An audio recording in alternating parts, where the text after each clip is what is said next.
Welcome in fact finding. اگر آپ space کے بارے میں کچھ نیو جاننا چاہتے ہیں، اسپیس میں ستاروں کی تعداد کتنی ہے، یا ایک بلیک ہول کا جنم کیسے ہوتا ہے، یا پھر ایسٹروناٹس کے سوٹس کی اصل قیمت کتنی ہے، تو دیکھتے رہیے fact finding. Fact number 1، space میں اسٹارز زمین پر موجود سینڈز کے ذرات سے بھی زیادہ ہیں۔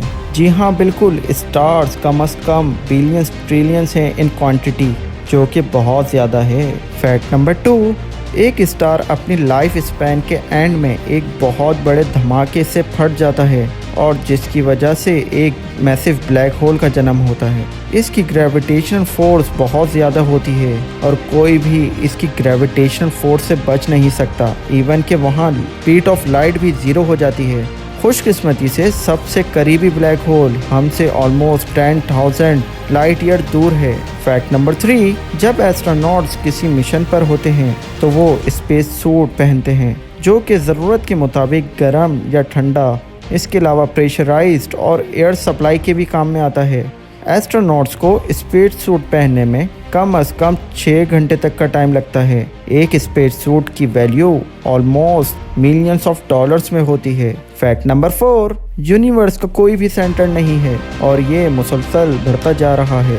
ہر سیکنڈ اس میں اضافہ ہوتا ہے، جو کہ اسے ناقابل تسخیر بناتا ہے، کیونکہ ہم اس کے ایجز تک کبھی پہنچ ہی نہیں سکتے۔ Fact number 5، earth almost 4.5 billions of years پرانی ہے، لیکن یہ صرف 1/3 ہے یونیورس کی ٹوٹل ایج کا، جو کہ 13.5 بلینز ایئرز پرانا ہے۔ فیکٹ نمبر 6، ارتھ بہت زیادہ چھوٹا ہے۔ جی ہاں، آپ بالکل صحیح سمجھے، as compared two whole universe. یہ ہمارے سب سے قریبی اسٹار یعنی سورج کے اندر آلموسٹ 1.3 ملینز ٹائمز بار فٹ ہو جائے گا، اور پھر بھی شاید تھوڑی جگہ باقی رہے گی۔ اس سے پتہ چلتا ہے کہ ہمارا یونیورس ایکچوئل میں کتنا بڑا ہے، اور شاید ہم کسی ایٹم کے اندر ہی موجود ہوں۔ فیکٹ نمبر 7، 840 AD میں ایمپرر لوئس آف بیویریا خوف کی وجہ سے مر گئے تھے جب انہوں نے ایک سن ایکلپس کو ایکسپیرینس کیا۔ سن ایکلپس ہونے کی وجہ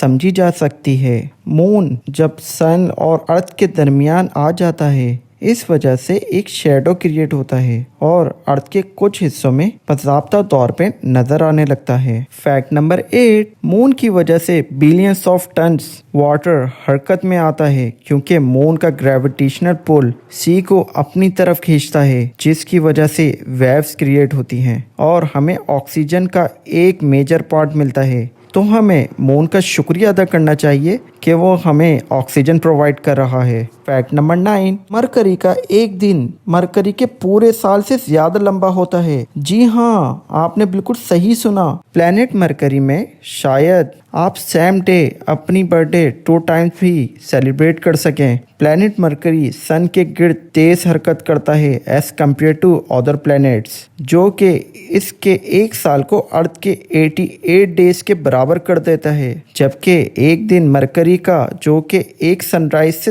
دوسرے سن رائز تک کا ہے، وہ آلموسٹ 176 ارتھ کے ڈیز کے مطابق ہوتا ہے۔ فیکٹ نمبر 10، 2006 میں پلوٹو کو ریکلاسیفائڈ کر کے ڈوارف پلانٹ کا درجہ دے دیا گیا تھا، جو کہ 76 ایئرز کے بعد ممکن ہو سکا۔ 2006 سے پہلے اس کو باقاعدہ طور پہ ایک پلانٹ تسلیم کیا گیا تھا۔ تو دیکھتے رہیے فیکٹ فائنڈنگ۔